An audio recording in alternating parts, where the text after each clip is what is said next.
Olá, sejam bem-vindos a mais uma edição do FAB na História, o programa da FAB TV que relembra os momentos que marcaram a Força Aérea Brasileira.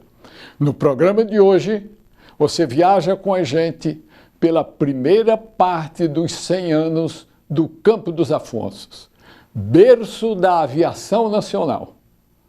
Ao longo dos próximos programas, conheça as realizações dos primeiros pilotos, os espetáculos das grandes aeronaves e o testemunho de quem acompanhou de perto o começo da aviação no Brasil e no mundo.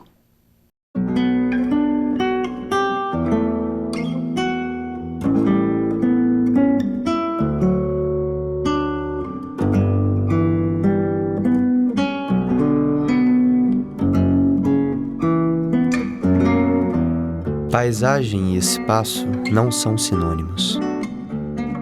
Paisagem é o conjunto de formas que, num dado momento, exprimem as heranças que representam as sucessivas relações localizadas entre homem e natureza. O espaço são essas formas, mais a vida que as anima. Anda lá, tira uma foto já comigo. Tira uma foto comigo, Rafaela. Aqui ele participou da Segunda Guerra Mundial.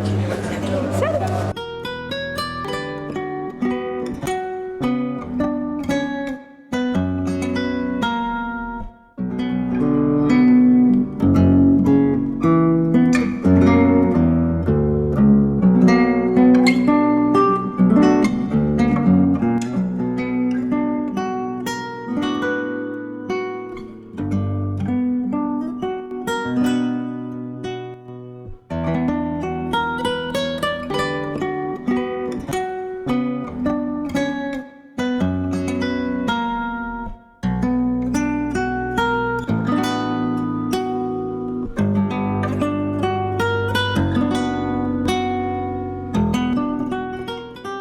A história agrária do Rio de Janeiro, no período colonial, perde-se em uma névoa distante no tempo.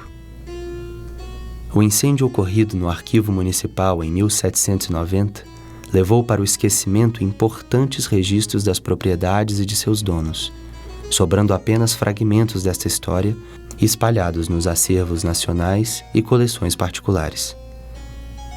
Temos uma história montada como um quebra-cabeça com peças ausentes. Um trabalho de investigação mergulhado nas brumas, onde, vez por outra, um raio de sol ilumina.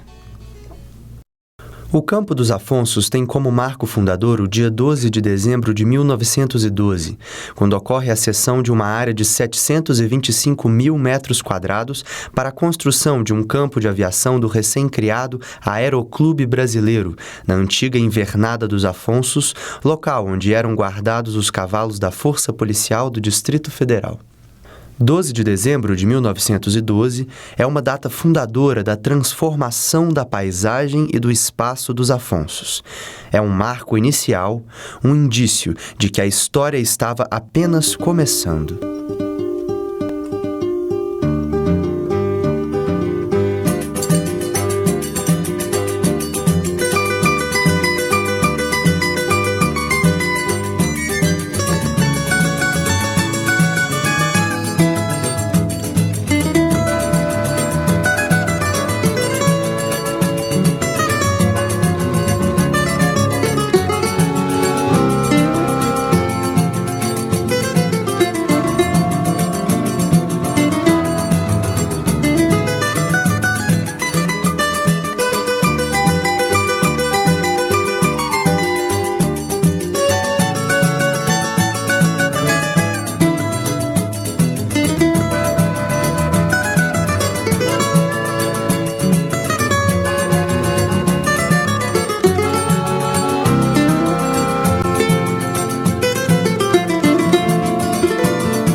pois é preciso situá-la dentro do tempo e lugar histórico, um tempo em que as primeiras experiências da aviação ocorreram no Rio de Janeiro.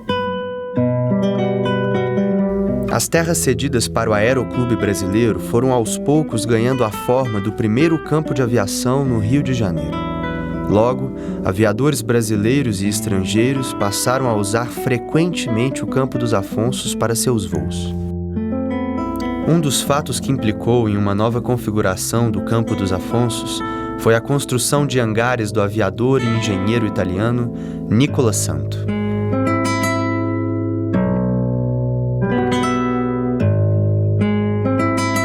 Consta que em 25 de julho de 1912, Santo tinha pronto para um voo um monoplano Blériot Cite.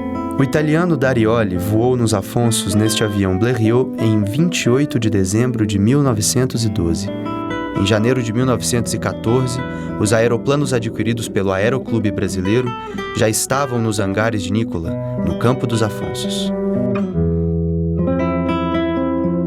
Em 2 de fevereiro de 1914, o Exército inaugurava nos Afonsos a sua Escola Brasileira de Aviação, sob os cuidados de aviadores italianos. Em 1914, funcionavam nos Afonsos 2 campos de aviação, o do Aeroclube Brasileiro e o da Escola Brasileira de Aviação.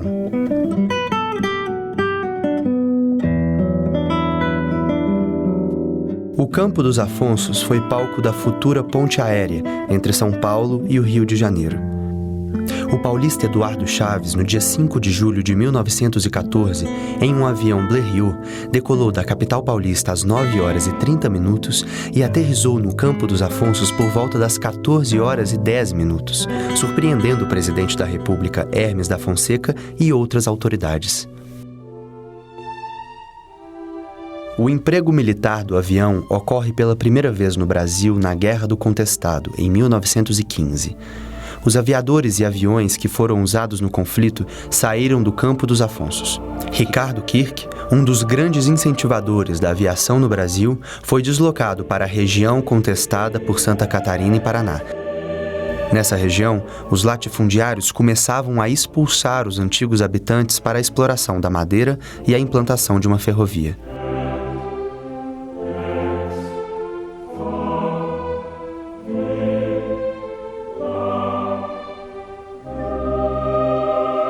O tenente Ricardo Kirk foi designado para o Teatro de Operações na região do Contestado em setembro de 1914, embarcando de trem junto com o aviador Darioli.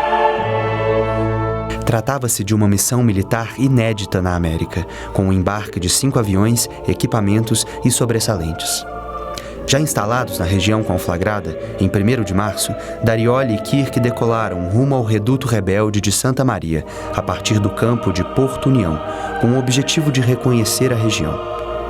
Devido à falta de referência no solo e mapas da região, Darioli perdeu-se, conseguindo retornar depois de mais de 1 hora de voo com a ajuda de uma bússola. O tenente Kirk não retornou. No final da tarde, um telegrama informava ao comando sobre a queda do avião e a morte do aviador.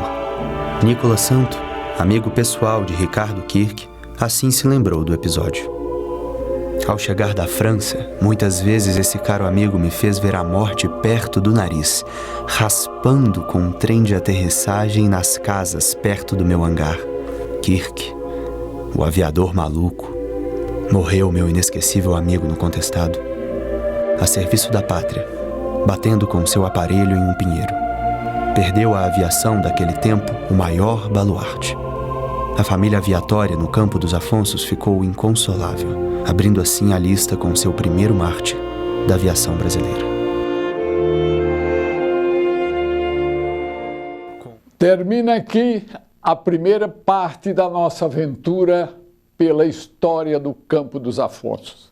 No nosso próximo encontro, você confere o começo de uma nova fase, o impacto da Primeira Guerra Mundial na aviação do Brasil, a primeira turma de pilotos aviadores e as incríveis realizações da década de 20.